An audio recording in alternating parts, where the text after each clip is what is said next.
그래서 그 아이들의 가장 큰 고문이라 그럴까? 그런 게 오지 않는 부모를 2000년 넘어서 IMF 지나고 외환위기 지나고 불평등이 점점 더 심화되면서 보육원에 오는 아이들의 수가 점점 늘어난다는 거예요. 안녕하세요. 책임TV 시청자 여러분, 만나서 반갑습니다. 정영석, 윤혜숙 작가입니다. 네, 만나서 반갑습니다, 여러분. 오늘 작가님 보호종료라는 단편집을 가지고 얘기를 할 텐데, 네. 좀 오랜만이에요, 작가님. 그렇죠. 그래서 빌딩을 사서 은퇴했다. 아니면 뭐 지방 로또에 대해서 뭐 한국을 떠났다. 뭐 이런 온갖 얘기들이 있는데 좀 해명을 해주셔야 돼요. 저도 작가님 뵌지 해를 넘긴 것 같아요. 그렇죠. 도대체 그 사이에 무슨 일이 있었던 겁니까? 로또 되신 거 맞아요? 옷을 보니까 로또 된 것 같긴 한데. 아니, 그건 아니고요. 네네. 하여튼 개인적인 일이 좀 많아서 네네. 저희 어머니가 아직 보호 종료 상태에 들어가셔서 아하, 네네. 그래서 그냥 뭐 그렇게 살았어요. 그죠. 이제 가끔 연락 드릴 때 이제 지난번에 그 얘기를 들었는데 제가 보니까 어머님께서 전생에 작가님의 말썽꾸러기 따님일 것 같아. 따님이었을 것 같아. 그랬을 수도 있고, 근데 요즘 가만히 저희 어머니의 그 온갖 망상 섞인 말들을 들어보면 우리 엄마가 타고난 이야기꾼. 그러니까 개연성이 있어요. 이 망상에. 네네. 그래서 야, 우리 엄마가 하는 말들을 다 기록을 좀 해놔야 되겠다. 그래서 이거를 나중에 어떤 식으로든 풀어낼 수 써먹을 있는. 수 있지 않을까? 이 와중에 책으로 이걸 또 연결시키는 건 천상. 그건 아니고. 작가님의 운명을 타고났다는 그 생각입니다. 고맙습니다. 네. 그래서 오랜만에 뵙고 이제 책 얘기를 해야 될 것 같은데 작가님이 진짜 많은 활동을 하시고 여러 작품을 내셨는데 이 중에서 보호종료는 어느 포지션에 들어가 있을까요? 그러니까 제가 역사 소설을 많이 썼잖아요. 그랬는데 이제 청소년 소설을 역사 말고 조금 요즘 아이들 이야기를 좀 다룬 이야기를 써보고 싶다 그런 생각을 했는데 장편으로 쓰기에는 제가 요즘 아이들에 대해서 많이 공부를 못한 거예요. 그래서 이제 각각의 예전에 이제 그 엔솔로지에 묶여 있던 두 작품에다가 나머지 두 작품을 새로 쓰고 그 나머지 그 총 5편이잖아요. 나머지 3작품은 예전에 엔솔로지에 이제 실려 있었던 건데 주제가 너무 똑같은 것들이에요. 다 홀로 서야 된다. 그러니까 주위의 어떤 시선이나 아니면 주위의 요구에 의해서 따라가는 삶이 아니라 이제 청소년기에 들었으니까 스스로 내 인생을 내가 찾아가야 되지 않느냐라는 이제 그런 아이들, 용기 있는 아이들이죠. 그런 용기 있는 아이들의 삶을 좀 실어서 보여주면 요즘 청소년들이 힘을 얻지 않을까. 이게 전문 용어로 재탕이네요. 그렇죠. 그래도 두 작품은 새로 썼습니다. 두 작품은 새로, 그러니까 재탕, 두탕. 네, 농담입니다. 이게 이제 표제작이라고 부르잖아요. 표제작이자 대표작이겠죠? 네, 그렇죠. 네, 이 보호종료에 관한 이제 이야기를 좀 나눠볼 텐데 보호종료라는 게 정확히 어떤 건가요? 그러니까 뭐 부모님이 돌아가셨다라든가 아니면 부모님이 경제적인 어떤 거 아니면 뭐 다른 기타 이유로 아이들을 제대로 키울 수 없을 때 없을 경우에 이제 보육원. 그러니까 이제 영아들은 고아원에 가지만 어느 정도 크면 보육원이라는 데를 가잖아요. 보육원에 들어가게 되면 만 18세? 18세가 되면 그러니까 이제 주민등록이 나오죠. 그때가 되면 정착금이라는 걸 주고 500만 원인데 제가 이걸 쓸 때는 500만 원이었는데 지금은 좀 올랐다고 하더라고요. 그 500만 원을 주고 그냥 사회로 내모는 거예요. 그러니까 시설을 나와야 되는 거네요. 네, 시설 나와서 이제 독자적인 생활을 해야 되는 거예요. 그래서 그런 아동을 보호 종료 아동이라고 하는데 이게 말이 안 되죠. 만약 30대나 40대에서 그렇게 지원금을 주면은 그동안 뭐 모아놓은 것도 있거나 최소한 돈을 빌릴 사람이라도 있을 텐데 18살이면 지금 고등학교 졸업하고 1년 정도일 텐데 그럴 때면은 뭐 돈을 빌릴 사람이 있겠어요? 아니면 뭐 어디 500만 원 가지고 뭘 구하러 다닐 수나 있겠어요? 네, 그렇죠. 그러니까 지금 우리가 생각해 보면은 정말 그 고시촌이라든가 원룸 쪽방도 같은데도 못 들어가는 못 들어갈 금액이죠. 돈이죠. 네. 그러니까 뭐라 하지 보증금, 네. 보증금도 안 되는 돈인데도 불구하고 이 아이들은 한 번도 용돈을 받아보거나 이런 적이 없는 아이들이잖아요. 네. 그리고 뭔가 이렇게 경제적인 활동을 해본 적도 한 번도 없고, 네네. 그러니까 뭐 돈을 쓰는 것뿐만 아니라 버는 방법을 한 번도 익혀보지 않은 아이들. 그러니까 보통 아이들하고 보통 아이 똑같죠. 뭐 학교에 다녀야 되니까. 그런 상태이기 때문에 이 500만 원이 어마어마하게 큰 돈인 거예요. 매일 용돈 5만 뭐 10,000원, 2만 원 이렇게 받다가 어느 날 갑자기 500만 원. 500만 원은 완전 목돈인 거죠. 근데 그 돈이 사회에 나와보면 사실 큰 돈이 아니라는 그렇죠. 게. 그거를 아는데 얼마 걸리지 않죠. 걸리지 않죠. 야, 그리고 500만 대부분은 원이면 그런 500만 원을 들고 나와가지고 방을 구하는데 쓰는 게 아니라 네. 뭐 월세방이라든가 이런 뭐 쪽방이라 아니면 네네. 뭐 아이들하고 같이 이렇게 그 모둠으로 사는 네네네. 방이죠. 그런데 들어가고 나머지 거의 500만 원은 이제 뭐라 하나.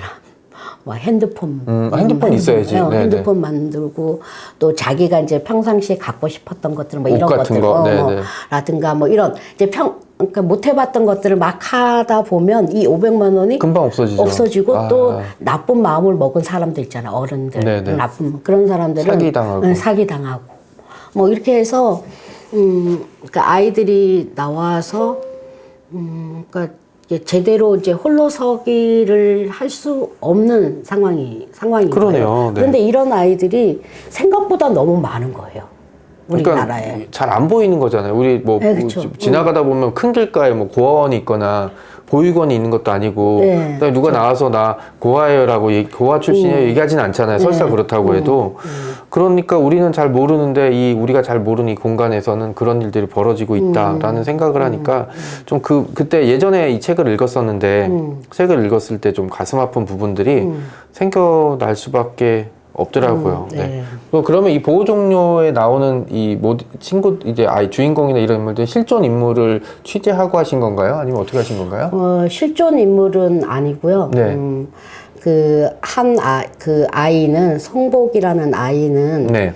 대부분 이런 이제 보육원이라든가 이런 거를 운영하는 데가 종교 단체가 되게 그렇죠. 많아요. 네네. 종교 단체가 많아서 좀 약간 우리가 이제 종교에서는 모든 사람은 평등하고 하나님의 사랑을 받는 존재로 네. 태어났잖아요. 그렇죠. 네. 근데 이 보호 종료 아이들은 그런 복을 그런 이제 당연한 거를 누리지 못하고 태어나고 자라는 거잖아요. 그렇죠. 네네. 네, 그래서 이제 이름을 약간 은유적으로 하나님의 성복 그러니까 하나님의 은혜로 태어난 아이다라 이런 진짜 식으로. 역설적인 이름이네요. 네, 그렇죠. 그렇게 해서 설정을 하다 보니까 이 아이가 그런 이제 엄혹한 상황, 보호 종료를 끝내고 바깥으로 이제 자립을 해야 되는 상황에서 과연 어떻게 할까 이 아이라면.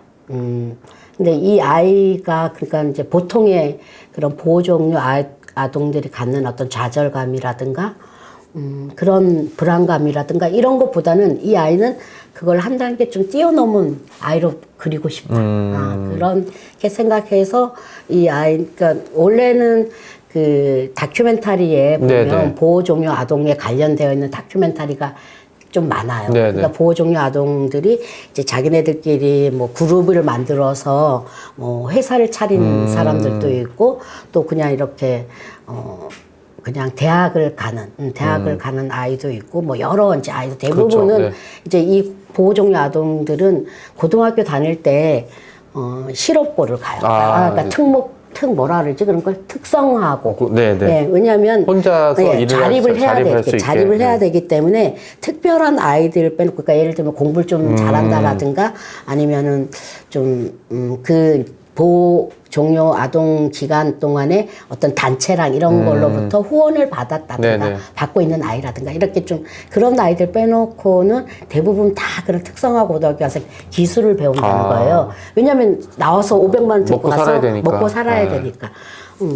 그래서 이제 이 아이도 이제 자기가 500만 원 들고는 뭔가를 집을 구할 수도 없고 뭔가를 할 수 없으니까 이제 미용실을 이제 달인의 엄마, 네. 예, 미용실을 이제 들어가는 거죠.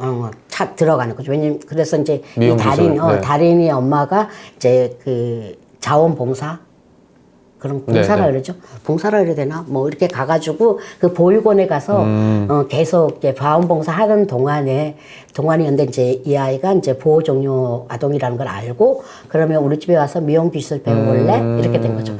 근데 이제 되게 우연하게도 제가 이 미용 기술을 생각했던 거는 저희 사촌들이 다 이 헤어 디자이너인데 남자 사촌 아이들이 조카들이 다 이게 헤어 디자이너인 거예요. 그리고 이제 동네에 이렇게 그 미용실에 가보면 남자들이 굉장히 많잖아요. 그리고 또 약간 남자들이 좀 뭐랄까 좀 전문가적인 느낌이 난다. 여성들은 전문가적인 느낌이 안 나고 여성들은 그런 뜻이 아니라 조금 이게 좀 특별하잖아요. 남이 눈이 안 띄었던 존재들이니까. 그러니까 좀 약간 그래서 이제 우리 조카들 생각하면서 우리 조카들은 아마 이제 그런 상황이었으면 미용 기술을 배웠을까? 뭐 이런 생각도 하면서 아예 그렇게 이제 해서 했던 거고 거기 나오는 이제 여자 주인공 다린이 같은 경우는 저희 여동생의 딸이니까 조카.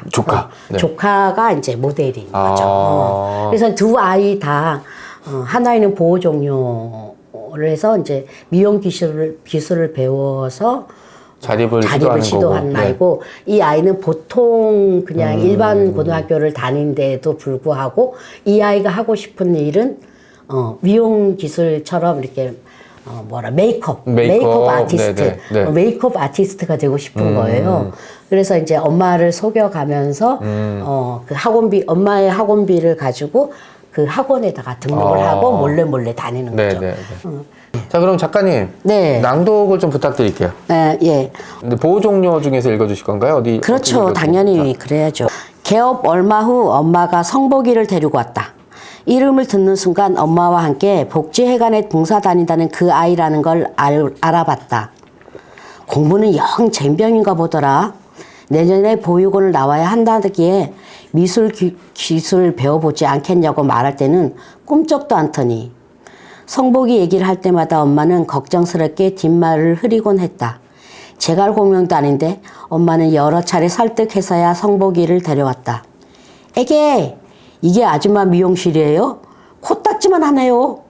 가게 안으로 한 발을 들여놓으며 성복이가 한 첫말은 이랬다. 너무 솔직한 거 아니야? 빌붙으러 온 주제에. 예절도 사회성도 빵점인 아이였다. 무말랭이 같이 생긴 것도 170cm 간신히 넘는 평균 이하의 키도 도무지 내세울 거라곤 쥐뿔도 없는 게 배밖에 간을 내놓은 말투라니. 주인집 딸이 코딱지만 하다고 말하는 거랑 머슴이 그런 말 주절되는 건 하늘과 땅, 아니 한우와 수입산 돼지 껍질만큼이나 차이 나는 거다. 이래봬도 손님 많아. 복지회 간 사람들도 모두 여기 단골인걸?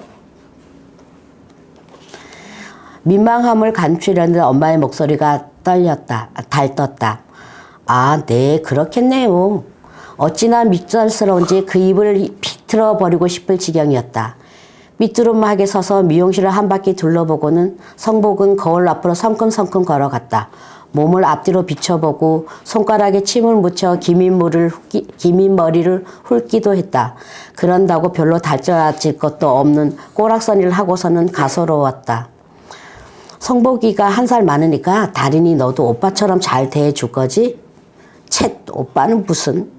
코딱지 어쩌고 하며 뒤도 안 돌아볼 것 같더니 성복이는 학교 끝나면 곧바로 미용실로 달려왔다. 가끔 미용실을 들를 때마다 성복이는 바닥을 쓸거나 수건을 개고 있었다. 생각보다 오래 버틴다 싶었다. 주말에는 노인복지회관에도 따라가는 모양이었다. 어휴, 어울리지 않게 무슨 모범생 흉내야. 걔 너무 믿지 마. 너무 열심인 게 더 수상하다니까. 걔가 뭐야 오빠라니까. 성복이 흉볼 기미를 보일 때마다 엄마는 그렇게 내 입을 막았다. 내가 성복이 보육원 아이라고 덮어놓고 싫어하거나 연민 비슷한 감정을 삐딱하게 표현하는 거라고 생각하면 만만의 콩떡이다. 그냥 주는 거 없이 미운 털 받고 싶은 인간도 있는 법이다. 제가 제대로 읽었는지 한번 찾아봐 주세요. 찾아 뭐 읽어보시면. 찾아서 읽어보면 상품 주시나요?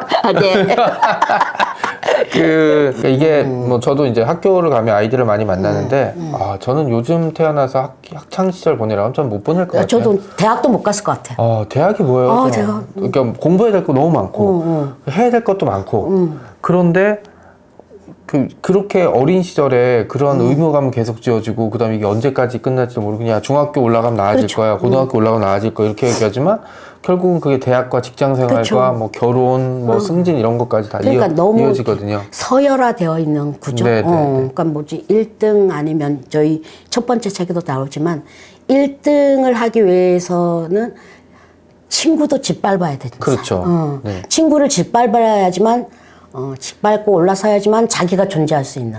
그러니까 이제 어떻게 살아남을 보면 수 있는. 공부만 잘하는 괴물들만 그쵸. 살아남는 세상이 되면 사실 보통 사람들은 그 사회가 어떤 모습을 띌까, 어떤 얼굴을 할지는 사실 근데 뭐 보호종료 아동 같은 게 다행히도 이제 최근에 법이 계속 개정이 돼서 뭐 지원금도 늘어나고 네. 보니까 이제 20세 넘어가서도 지원금을 조금 계속 주고 네, 그렇죠. 그게 늘어나고 있다고 얘기돼서 결국은 이게 작가님 얘기하는 그 아이들을 위해서 어떻게 해야 될지에 대한 고민에 대한 답이 조금 나온 거라고 좀 생각을 좀 하고 있습니다. 네, 그래서 예전에 이 보호종료 쓰고 나서 그 보호종료 아동을 만났는데 그 아동은 이제 이런 보호종료 자기 친구들 있잖아요. 네네네. 대학에서 만났던 아니면 보육원에서 만났던 그리고 아니면 다른 어떤 행사나 이런 데 가서 만났던 친구들을 이렇게 모아서 네네.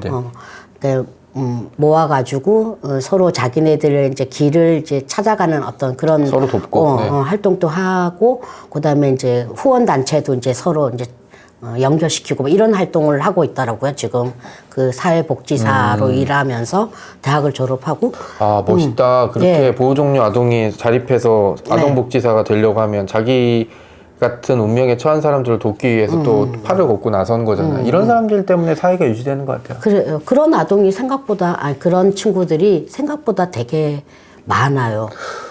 이게 그 예전에 해방촌 답사 좋아하잖아요. 네. 해방촌 가면 거기 모자원이라고 그 부모님, 어머니와 이제 아이가 이렇게 들어와 있는 시설이 있어요. 그럼 여기는 뭐 가정폭력으로 들어온 케이스도 있기 때문에 이제 외부 인원은 못 들어와서 저도 멀리서만 보는데 어떡하지? 막 사람들이 그렇게 얘기해요. 막 어떻게 뭐 저런데 이런 시설까지 들어와서 어떻게 힘들게 했지만 그쪽은 그래도 모자지간인 거고, 그죠? 근데 그쵸. 그렇게 보호종료 대상이 된 아이들은 그런 것조차 없는 상황이죠. 근데 요즘은 그러니까 예전에는 이렇게 고아나 이런 사람들이 보육원 많이 갔는데 요즘은 경제적인 이유 때문에 보육원에 맡기는 경우가 너무 부모가 많아요. 양쪽 다 있거나 한쪽이 있는데 친권을 포기하고 그냥 보육원이나 아니요, 친권을 포기하는 건 아니고. 네. 그래서 보육원에 이제 맡기는. 위탁하는 거 어떻게 봐야 되는 거예요, 이게? 그리고 나중에 이제 뭐 내가 경제적으로 여유가 되고 뭐 아니면 뭐 내가 집이라도 한 칸 마련할 수 있으면 데리고 갈게. 이렇게 하고 대부분 처음 맡긴대요. 맡기기는. 야, 그럼 어떻게 보면은 좀 심한 얘기로 버림받는 거네요. 그렇죠. 그래서 그 아이들의 가장 큰 고문이라 그럴까? 그런 게 오지 않는 부모를 이해해야 되나? 아니면 그 아이들이 그 나이에 그걸 어떻게 이해할까? 그러니까 그런 게 되게 힘들더라고요. 그거를 잘 견디지 못하니까 처음부터 버림받았던 그런 경험, 그쵸. 누군가로부터 부모님 누군지 유기됐던 모르고, 그런 네. 경험이 이 아이들에게는 평생 따라간 트라우마인 거죠. 누군가 또다시 버림받을까봐 내지는 온다고 했는데 안 오면 사람에 대한 불신이라든지 뭐 그런 그쵸. 공포감 같은 게 네. 이게 2000년 넘어서 IMF 지나고 외환위기 지나고 이제 점점 더 이 사회가 이분화되는 뭐라고 하죠? 그 경제적인 빈곤과 이런 게 불평등이 점점 더 심화되면서 보육원에 오는 아이들의 수가 점점 늘어난다는 거예요. 그러니까 이제 저는 사회가 경제가 나아지고 사회가 발전하니까 고아들이 줄어들 것이다라는 생각을 했는데 그게 아니라 경제적 불평등 때문에 아이를 이제 양육하지 못한 부모들이 보육원에 위탁을 하는 거구나. 그렇죠? 그런 사례가 우리가 이제 3만 달러. 그렇죠. 네, 선진국의 대회를 들어섰음에도 불구하고 이런 사각지대가 너무 많다는 거예요. 이런. 생각도 못했어요. 너무 많아서. 이게 어떻게 들어야 될지도 잘 모르고, 이게 또 이런 시설들이 우리들 눈에 띄는 데 있는 것도 아니고. 그렇죠. 거의 우리 눈에는 모를 그리고 이런 사례들은 잘 모르고 언제 나오냐면 보호종료 아동이 보호종료 끝나는 것과 동시에 뭐 스스로 목숨을 끊었다.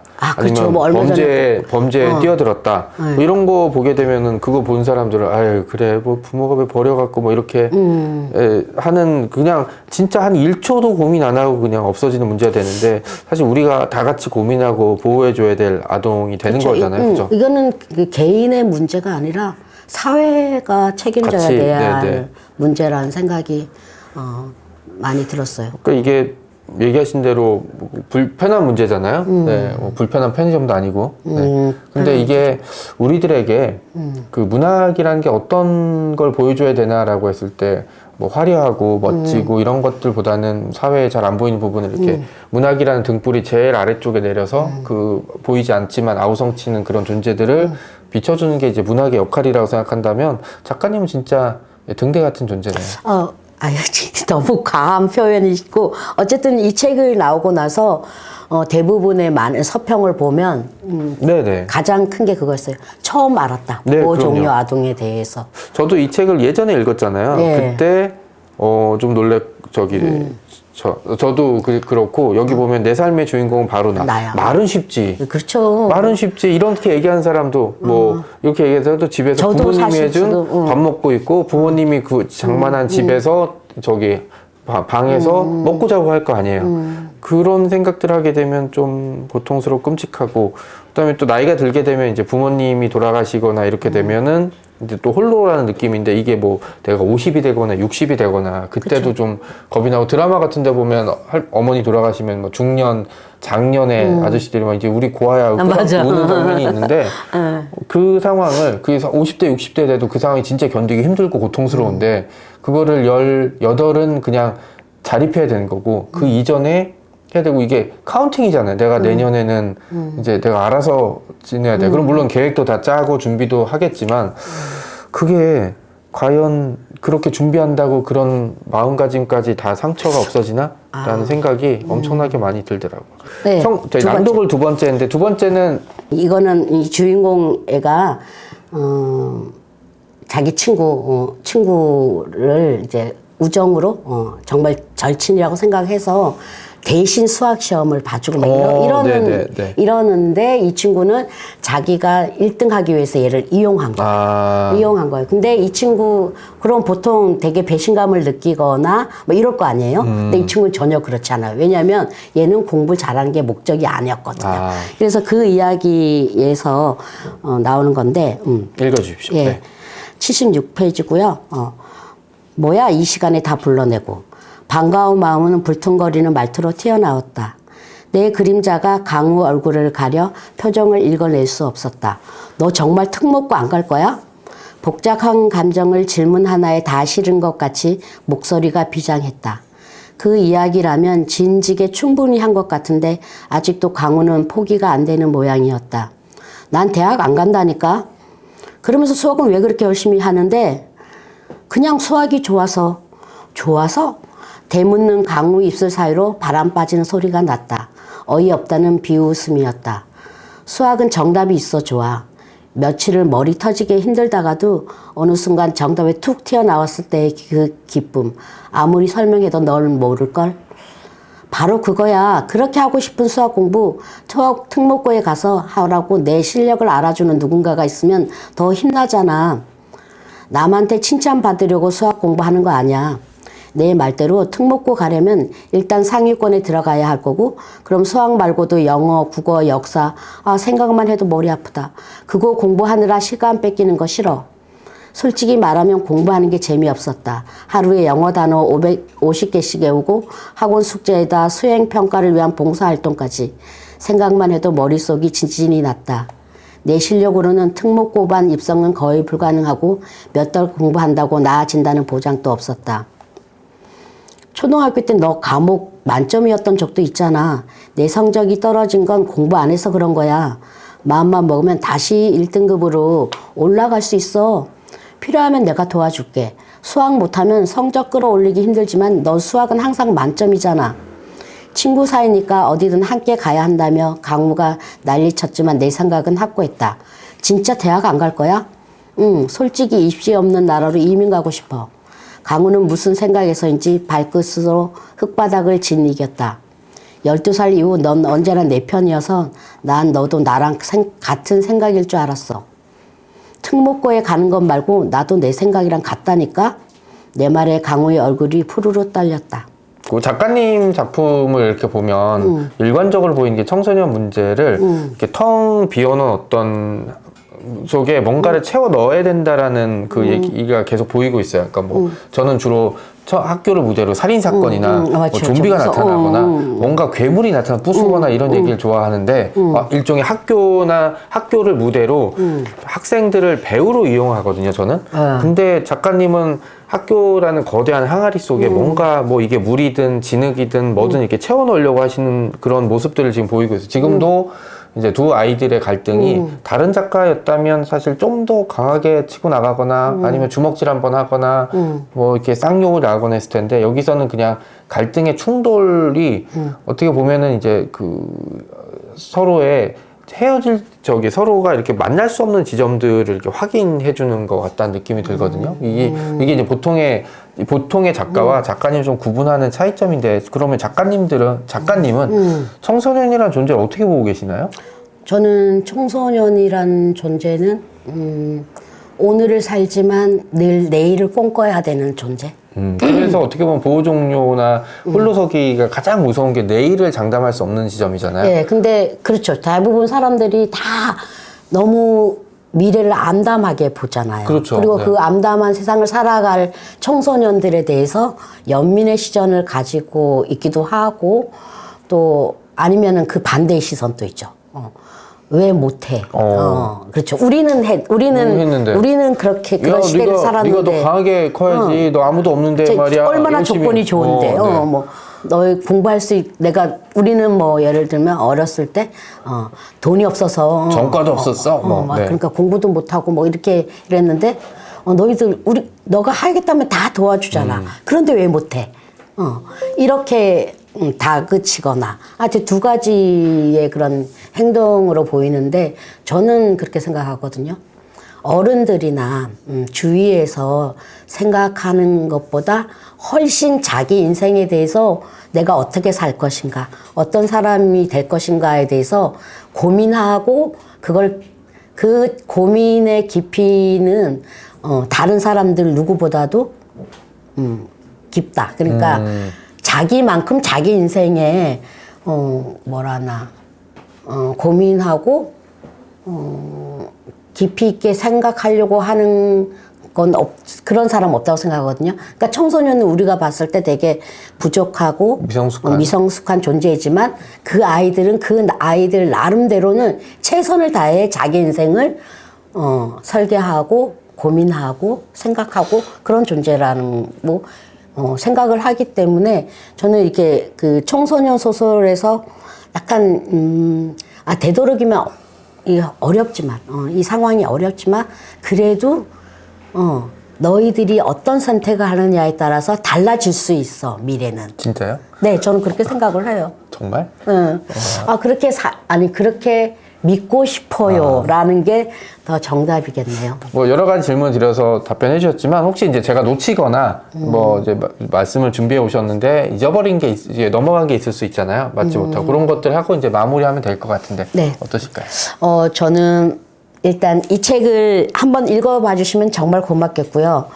그리고 우리 옆에 혹가다 만나는 청소년들, 그리고 내 주위에 있는 조카, 뭐 아니면은 손자는 고등학생인가 안 같고, 어쨌든 내 주위에 있는 청소년들 만나시면, 무조건 색안경이나 아니면 어떤 편견을 가지지 않고 이 아이에게도 이 아이 몫에 선택이 있고 또 이 아이만의 인생이 있고, 이 아이도 그 아이의 인생에서는 주인공이다. 그렇죠. 네. 주인공이다라는 생각을 가지고 격려해 주시고 응원해 주시고 또 칭찬해 주시고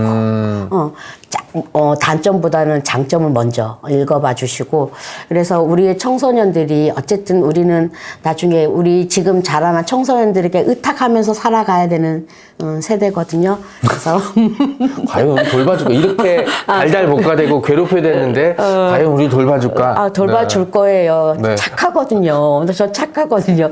착해요. 요즘 청소년들이 삐딱하게 보여서 그렇지. 어쨌든 많은 우리 청소년들에게 힘을 주시기를 부탁드립니다. 역시 네. 작가님다운 당부의 말씀이었고요.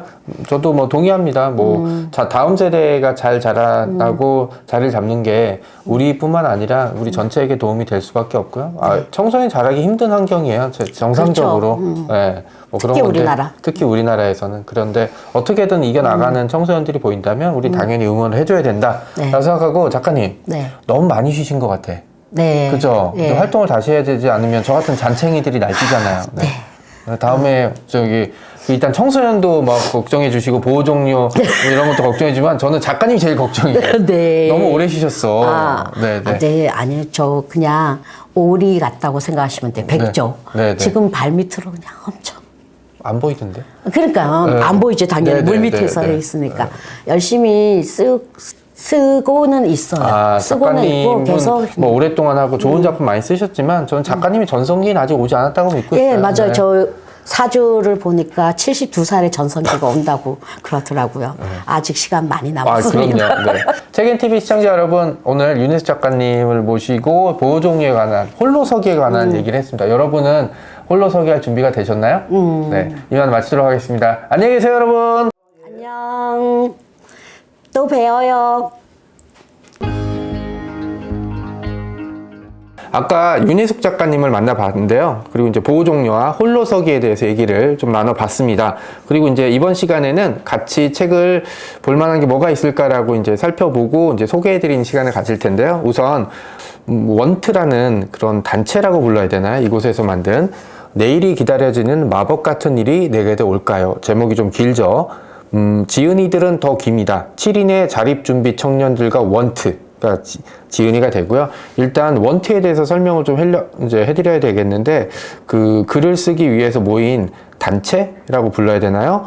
그 사회공헌 프로젝트 시작으로 보호종류 아동, 그러니까 지금은 자립준비 청년이라고 하는 7명의 이 청년들이 자신들이 겪었던 일들을 진솔하게 담아놓은 테마집이라고 부르면 되겠죠. 저 이걸 살펴봤는데 소설은 아니고 그냥 에세이집에 좀 가깝다라고 돼 있고 이제 다른 작가들이 관찰자 입장에서 보호 종료나 이런 것들을 썼다기보다는 쓴 것과 좀 다른 게 그 대상자들이 직접 본인의 이야기를 쓰고 그거를 털어놨다는 점이 좀 특이한 점이어서 책을 좀 골라봤는데요. 여기서 보면은 좀 가슴 아팠던 게 그 암투병을 하다가 떠난 친구들을 이제 홀로 슬퍼해야 되는 장면, 그리고 힘든 일이 생길 때 보통 우리는 힘들고 어려운 일이 있을 때 가족들에게 의지를 많이 하잖아요. 털어놓기도 하고 아니면 친구들과 이렇게 아픔을 나누기도 하고 하는데 이 친구는 그런 것들을 그냥 자기 안에 그냥 삭혀버린다고 해야 하나요? 누군가도 자기에게 관심이 없고 자기 얘기를 귀 기울여주지 않기 때문에 그냥 자기 안에 삭혀서 그게 그냥 없어진 때까지 기다린다라는 표현을 썼는데, 사실 이거는 그냥 없어지는 게 아니라 그냥 가슴속에 그냥 압축해서 끼워 넣는 거고요. 이거는 언젠가는 터져버린다는 건 저는 너무나 잘 알고 있거든요. 그래서 이 부분을 볼 때 좀 가슴이 아팠습니다. 거기다 이 당사자가 보호 종료 청소년이 된 거는 당사자의 잘못이 절대 아니잖아요. 그런데 좀 사회에서 안 좋은 시선, 주변의 따가운 눈초리, 그리고 그런 친구들과 어울리지 말라는 그 친구 어머니들의 이야기, 이런 것들이 그 아이들을 얼마나 힘들게 하는지에 대한 얘기들이 조금 많이 나와 있습니다. 그럼에도 불구하고 삶은 살아야 된다라는 점, 그리고 내가 이 삶을 어떻게 살아가야 될지에 대해서 이제 진솔한 고민들에 대한 얘기들이 잘 담겨져 있더라고요. 그래서 잘 아시겠지만 이 책앤TV에서 제가 출연할 때 대부분 청소년 소설이나 소설, 그것도 논픽션도 잘 고르지 않았는데 이 책은 고를 수밖에 없는 이야기들이 있었습니다. 그래서 한번 좀 읽어봐 주셨으면 하는 바람들이 있고요. 여기에서 계속 많이 나오는 얘기가 바로 내일이에요. 우리는 오늘을 살고 내일을 기대하고 또 그 다음에 그 내일에 다시 내일이 오늘이 되면서 그 내일을 또 기다려지는데 여기 있는 저자들에게는 이 내일이라는 게 알 수 없는 미래라는 두려움과 같은 뜻이거든요. 그래서 저는 누군가에겐 이 미래가 새로운 기회와 돈과 그리고 뭐 다른 사람 만날 수 있는 그런 기분과 희망이 찬 장소 내지는 어떤 공간이라면 이 친구들에겐 내일은 안 왔으면 좋겠다는 그런 뉘앙스의 또 다른 공포감이었다는 거죠. 우리가 이들을 돌봐주고 그러지 않는다면 우리 모두 내일이 두려워질 존재가 될 수밖에 없다고 저는 생각하면서 이 책을 여러분에게 좀 소개하고 싶습니다. 내일이 기다려지는 마법 같은 일이 내게도 올까요? 이게 그 의문형이잖아요. 저는 여기에 답변을 여러분과 함께 해주고 싶습니다. 물론 내일이 어떨지는 잘 모르겠습니다만 우리가 힘을 합친다면 빛이 어둠을 이길 수 있을 겁니다. 라고요. 문경민 작가의 장편소설 훌훌을 소개해 드리도록 하겠습니다. 문학동네에서 출간이 됐고요. 2022년 2월 달에 책이 나왔습니다. 많은 인기를 끌었고 많은 사람들의 사랑을 받았던 작품, 청소년 문학상 대상 수상작이기도 합니다. 여기 주인공인 유리는 굉장히 난감한 처지에 빠져있는 학생입니다. 뭐냐면 입양된 아이였어요. 그리고 자신을 입양한 어머니가 어느 날 갑자기 자신을 버리고 집을 나가버리는 바람에 그 어머니의 아버지, 그러니까 할아버지와 같이 지내게 됐는데, 그리고 이제 몇 년이 지나서 고등학교 2학년이 됐는데 가출한 집을 나간 어머니가 사망했다라는 소식과 함께 그 어머니가 밖에서 낳은 아들 연우와 만나게 됩니다. 그리고 연우 역시 이제 어머니가 사망했기 때문에 그 집에 들어와야 되는 상황이 처했습니다. 세 명은 어떻게 보면 다 각자 홀로서기를 해야 되는 처지에 빠져 있었는데요. 거기다가 이 연우가 계속 말썽을 좀 피우는 상황, 그 친구들을 때리고 죽은 새를 가지고 다니고 이런 일들을 계속 벌였고, 이제 이게 결국은 이제 연우가 법정에 서야 되는 상황이 되는 그런 것들이 있게 되는 거죠. 그리고 이 유리는 이 상황을 계속 반복되고 겪으면서 나에게도 가족이 있으면 좋겠는데 나에게 가족은 왜 이렇게 짐덩이가 될까라는 그런 상황이 된 거죠. 거기다가 또 할아버지의 건강 문제까지 겹치게 되면서 이렇게 되면 이제 보통의 소설은 주인공이 진짜 가련의 백설공주나 소공녀 정도 되는 걸로 하는데, 여기서 유리는 그냥 잘 지내고 넘어가게 하는, 그러니까 그 어둠 속의 상황에 빠져 있지만 자신은 빛을 환하게 밝히는 그런 존재가 돼서 너무나 잘 지내려고 노력하는 모습들이 지금의 청소년들의 그런 씩씩한 모습들을 좀 연상시키더라고요. 이거는 이제 문경림 작가님이 현직 선생님이라서 아마 아이들을 관찰하면서 얻은 그런 모습들인 것 같아서 저는 굉장히 좀 제가 봤던, 그리고 제가 추측했던 아이들과 좀 다른 모습들인데, 이게 현실적인 모습들이라 아이들을 좀 다시 봤던 그런 것들이 좀 있었습니다. 그리고 주변 사람들이 이제 계속 이제 뭔가 어려운 문제들이 있는데 마지막에 가면 좀 풀리는 문제들도 있고, 친구들과 다시 만나기도 하고, 그리고 가족 내부의 어떤 갈등도 해결되는 걸로 마무리가 됩니다. 그리고 마지막에는 약간 열린 결말로 나와서 이걸 어떻게 해석해야 될지에 대한 토론들을 하는 걸 본 적이 있었거든요. 대부분 이제 최근에 청소년 소설들은 학교와 가정의 어두운 측면을 다루고 있습니다. 하지만 보호종료와 홀로서기에 대해서 본격적으로 얘기를 나누는 이야기는 별로 없습니다. 왜냐? 갈등의 구조를 잡기 힘들고, 그리고 이 갈등을 가지고 이야기를 풀어내기가 또 사실 쉽지가 않거든요. 그래서 대부분은 학교 폭력, 그 다음에 그런 여러 가지 그 학생들 간의 갈등들을 다루는 반면에 이 이야기는 보호종료 그 자체, 그다음 홀로서기, 그리고 이런 상황에 처했을 때 어떤 삶을 살아가야 되는지에 대한 나름대로의 해답이라고 불러야 될지 아니면 방향 제시라고 불러야 될지 모르겠지만 그런 것들에 대한 얘기들을 좀 나눠줬습니다. 이야기는 굉장히 주제 무거운데 그 이야기들을 풀어나가는 과정들은 굉장히 산뜻한, 저는 이제 뭐 이런 얘기를 쓸 때 보통 이제 그래서 민트 향이 난다는 표현을 많이 쓰거든요. 그런 부분들이 좀 있어서 뭐 너무 무겁게는 읽지 않아도 되는 그런 지점들이 있습니다. 그래서 문경민 작가의 훌훌 소개해드리는 시간을 가졌습니다. 고맙습니다.